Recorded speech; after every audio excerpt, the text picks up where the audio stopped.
guys, welcome back to the channel, Ron's Keto Cafe, and I'm Ron. If you're new, welcome, and if you're a returning member, welcome back. And if you're a new member, could you please share, like, and smash that subscribe button? It definitely helps my channel, and it helps other members know when I'm posting videos. And as always, before we get started, I'm not a medical doctor. I don't make any medical claims. This is all based on my own journey, so please do your homework first. Well, welcome to another new year and another year on the ketogenic lifestyle. And yeah, it's been really, really good. I had a really bad year in 2023. I gained 26 pounds, something like that. It doesn't seem like a heck of a lot, but it is when you're trying to lose weight and preach what you're trying to practice. So going forward this coming year, today I'm going to share 10 tips for you to help you out if you're new to the ketogenic lifestyle, and I hope this helps you out. And we'll go over and talk about every step and what helped me in the past, and it will continue to help me in the future. So my top 10 tips for helping you get started if you're new on keto or any weight loss program: don't tell anybody. That's the number one tip that I wish I would have known before I started. Now, what I mean by that is when I first started keto, I can remember back in September of 2020, I was walking the streets and I was talking to this young lady that came up to me. She knew who I was, and I told her I was doing keto because I was very excited, and she gave me one of these funny looks. And some other people that I was talking to about goes, yeah, right, you know, and really trying to put me down and to discourage me and all that stuff because they heard a lot of negative things about keto. Keto is, I would again suggest do your homework, get permission from your doctor before you decide anything regarding your health and your weight. But for me, it was necessary. Again, backtrack to 2020, January, contemplating weight loss surgery, had all the appointments, dates. The big wake-up call was going into an MRI machine locally, and you had to go to the biggest city to get into that there to get my MRI for my back. And you know, all that time we thought it was my back. I was getting cortisone treatments, and then it took an orthopedic surgeon to realize the problem in the chiropractor that it was my hip that was causing all my issue. And we had the hip out back in 220, and I got my weight down to 202 at one point.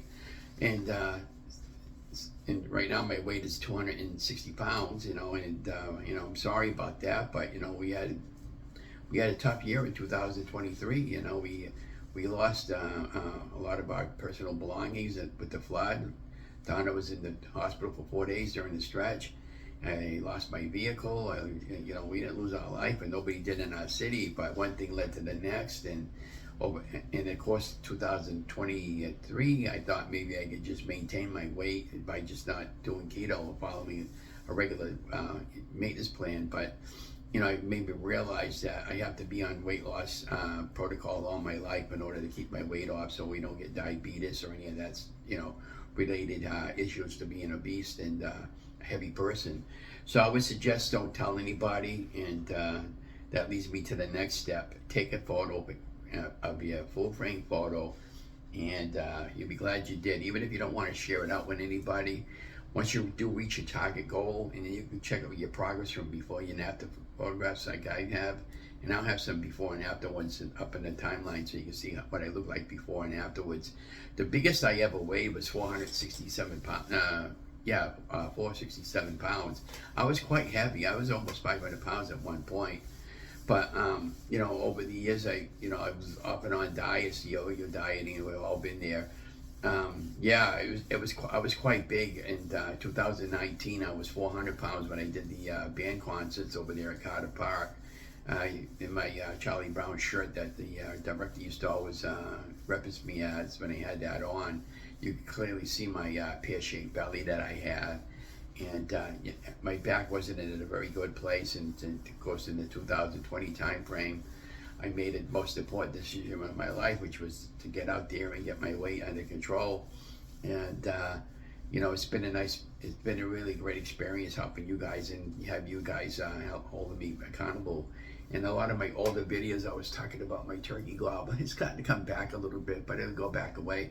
But I mean, it was really hanging out, you know, and yeah, I was in a real bad shape, and not, you know, the goal is to get back under control, anyways. But I would take lots and lots of photographs. Take photographs of your journey as you go, and you know, in this is just a bonus tip if you're doing weight loss, especially for the first time. Take measurements. Now, in the next video, I'm going to be taking measurements of my neck, my breast to breast, belly button to belly button, and the waist to waist. That's all I'm going to take measurements of. You can take measurements of your calves and all that stuff if you want, and your biceps there, but I'm fine with just what I take, because it's just to have a reflection of what I hope to accomplish, which is to get under Wonderland, under 100, under 200 pounds, and possibly about 180. I've always said 180 is my goal weight, and I never reached that goal weight, but I've never been in Wonderland either, so we'll see what happens this coming year. We're in a new year. It's 2024, and this is the year we're going to do it. We're going to finally do it. Now, everything passed with the physical, and we're going to have the hip surgery on the 16th. So keep me in your prayers, and once that's fully rehabbed, then I'm pretty sure I'm going to be going back to work somewhere, but I want to be 100% healthy when I do, and I don't want to have any excuses about losing weight, yada, yada, yada.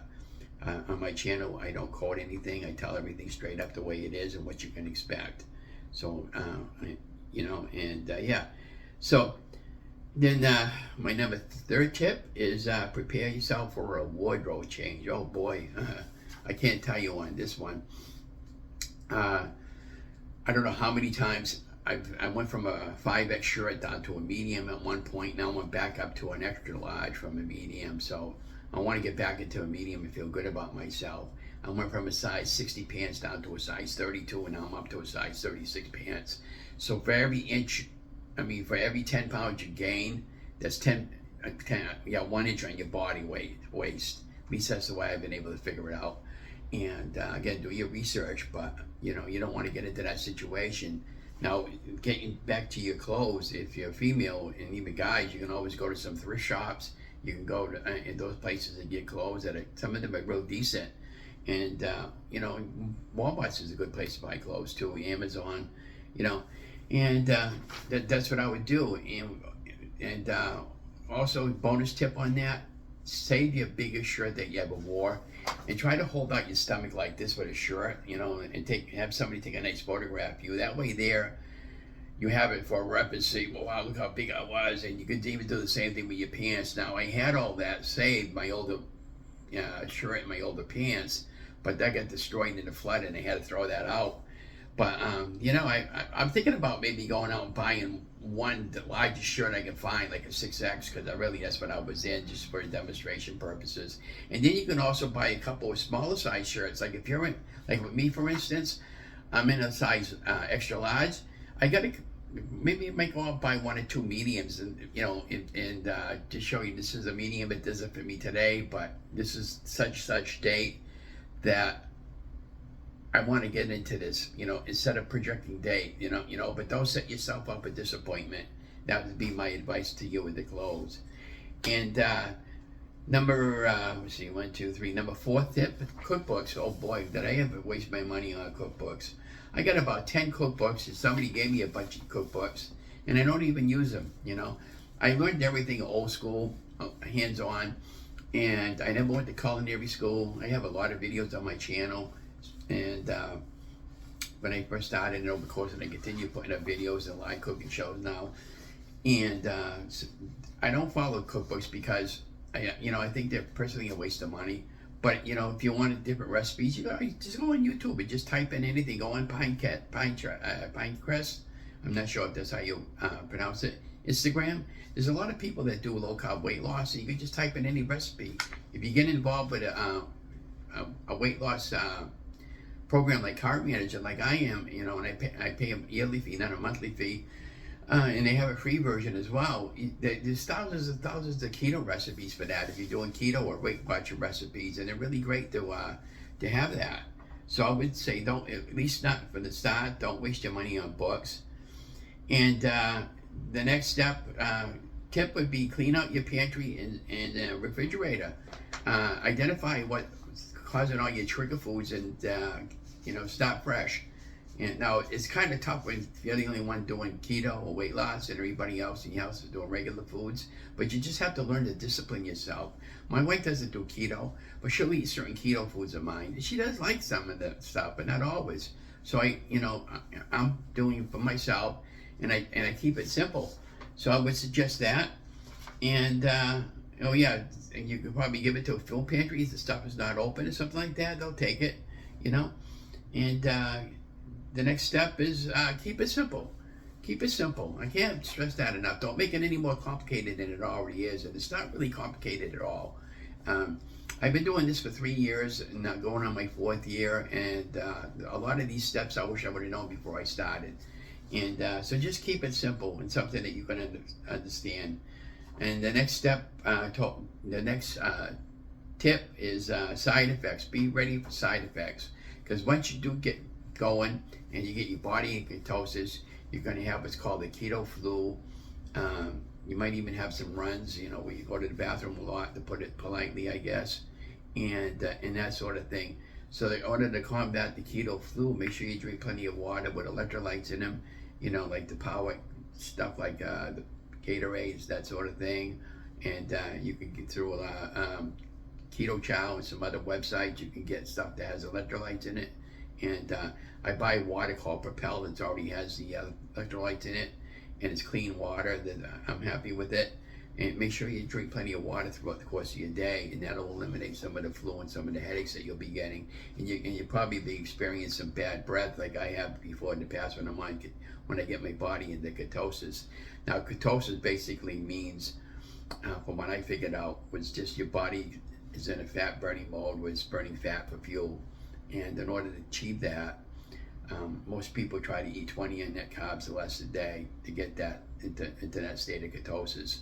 And some people might be able to handle more carbs, other people less. But that's what the goal is for us, 2024 going forward.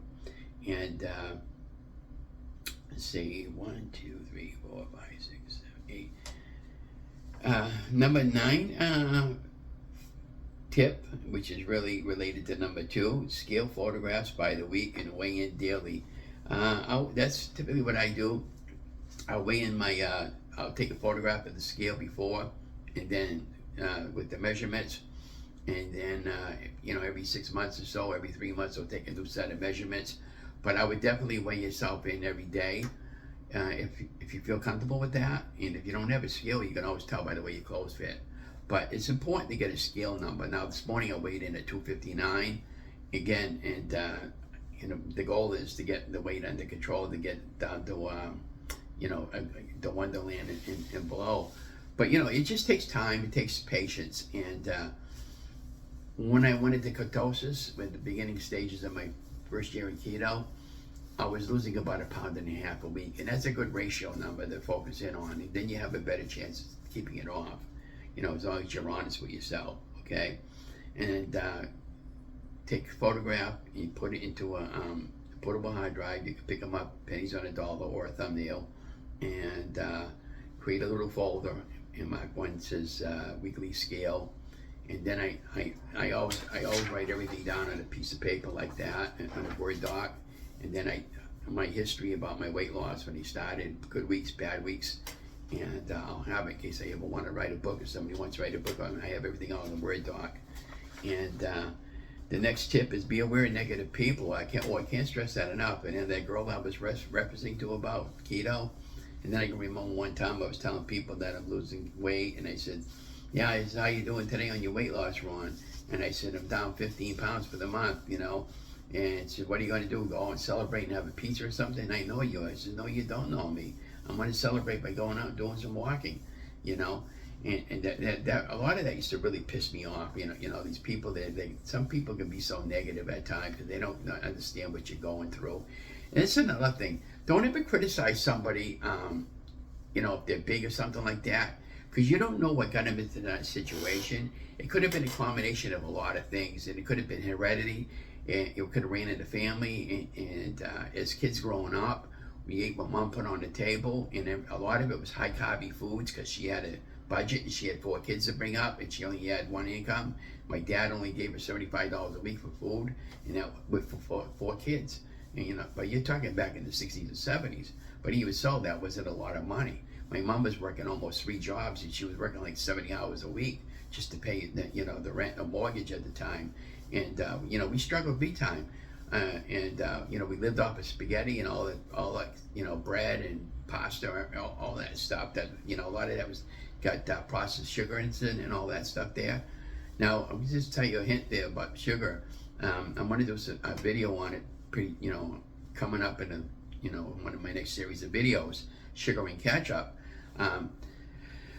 There's a lot of sugar in ketchup, and the average American eats 70 pounds of ketchup a year. And afterwards, we'll calculate how much sugar is in a jar of Heinz ketchup. I love Heinz ketchup, but again, it's really sugary food. So, and you can clearly see why people have weight problems. And so we're going to talk about that, but just be aware of negative people. And then my final tip of the day is, besides keeping it simple, you do you. And don't worry about what anybody else says. Just be your own person. And, you know, I would try to put myself up there publicly if you feel comfortable with that. Start a YouTube channel. Get involved with some Facebook support groups. I have one, Ron's Keto Cafe Support. You're welcome to say, Ron, I watched this video. I need your help. You know, friend me on Facebook for it. But I don't want anything that's not related on that Facebook page to just, it's got to be just the weight loss, photographs, recipes, anything to help other people.